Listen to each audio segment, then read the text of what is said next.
whole being to God.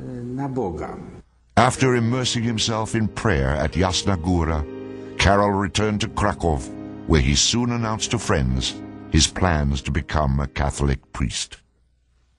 Joining Krakow's secret seminary during World War II to become a priest had fatal consequences if discovered by the Nazis. But Wojtyła had made up his mind to risk execution, and in October 1942 joined several others in the Archbishop's residence, where he was to pursue his clandestine studies. We'd say goodbye over breakfast. We had no way of knowing if we would be seeing each other that night, whether we wouldn't be killed or caught. I mean, death was everywhere, always by your side. You could get shot while walking down the street. You could die from machine gun fire. I had been hungry for 5 years. There was nothing to eat. So death in every shape and form was always close by.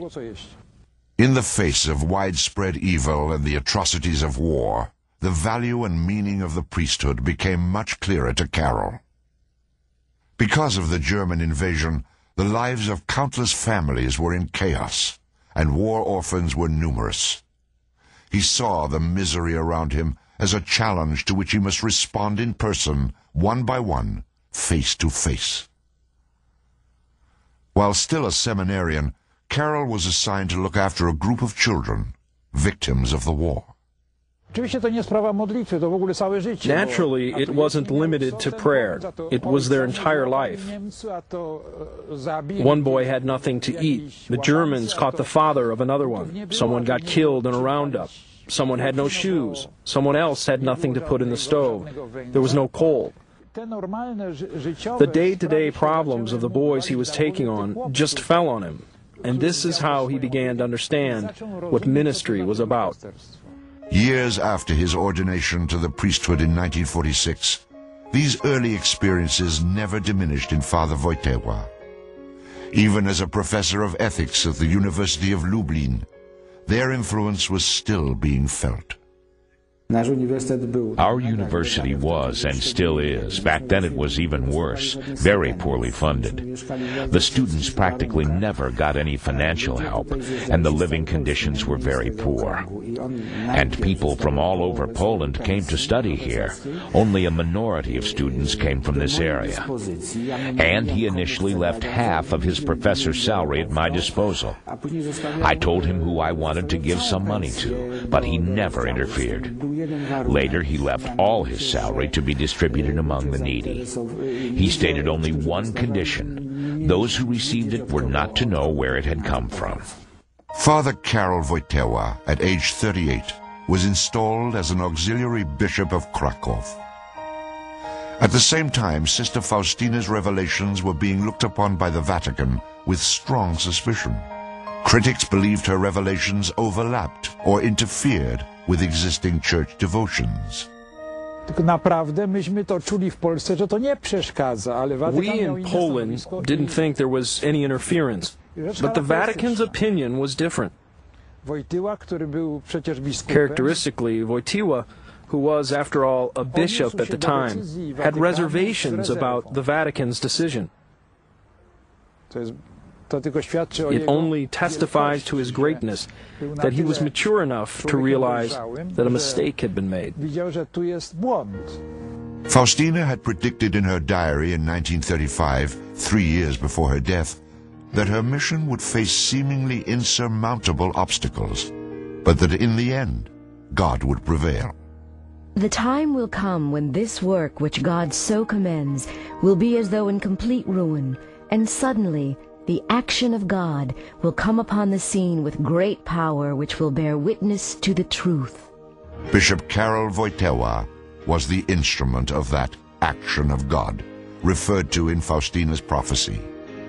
He exerted his influence and became a powerful advocate of Faustina's Divine Mercy movement.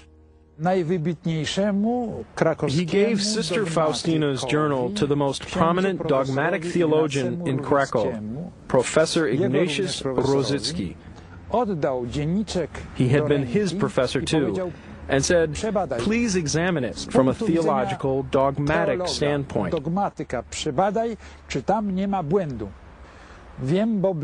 Check if there are any errors in it. I know it very well. I was practically with them, and I was absolutely sure that Rosicki would destroy her.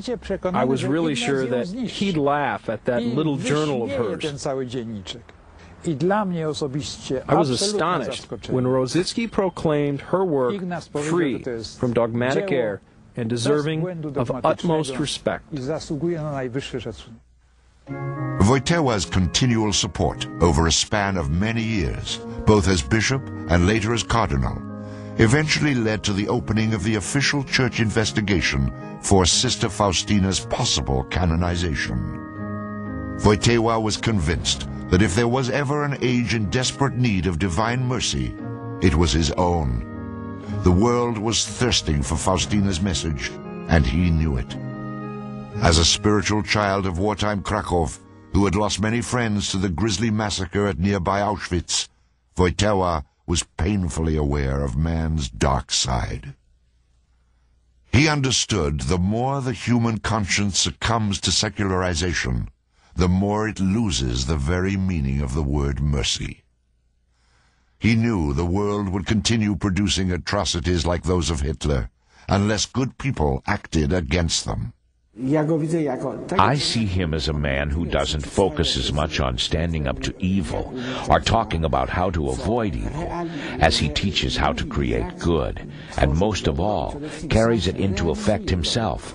His concern hasn't been to tell people what not to do, but to encourage them to do good. Karol's ability to influence others, to create good, was about to make a giant leap. At 9:41 p.m. on August 6, 1978, at Castel Gandolfo, the Pope's summer retreat home, Pope Paul VI died of a massive heart attack. His successor, John Paul I, had been called the September Pope, because he died after only serving 1 month in office.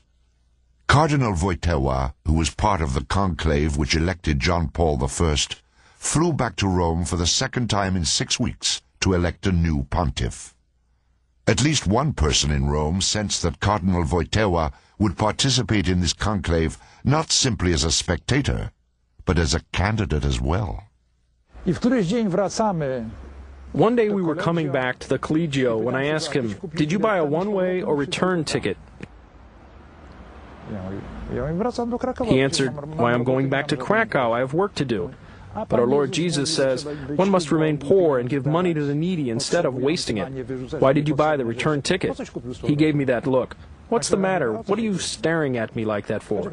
Because, after all, you're going to be Pope. He just tapped his forehead. Are you out of your mind? Me, the Pope? On October 16, 1978, the cardinal princes of the Church of Rome astounded the world when they elected as Pope the 58-year-old Polish cardinal from Krakow. Karol Józef Wojtyła, now John Paul II, the 263rd successor to the Apostle Peter, and the first Polish Pope ever, would be a unique phenomenon in church history. You can summarize it simply by saying vigor unprecedented, range of interest unprecedented, depth of interest unprecedented, dedication to every and all possible cause unmatched, unprecedented. I do not believe that since Gregory the Great, his great role model, there has been a pope like him. As a statesman of faith, proclaiming divine mercy to the world would be a major thrust of John Paul's pontificate.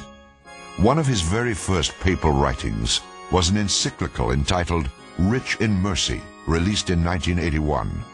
It is considered one of his greatest spiritual works as Pope. In November of that same year, at a shrine in Colle Valenza, Italy, the new pontiff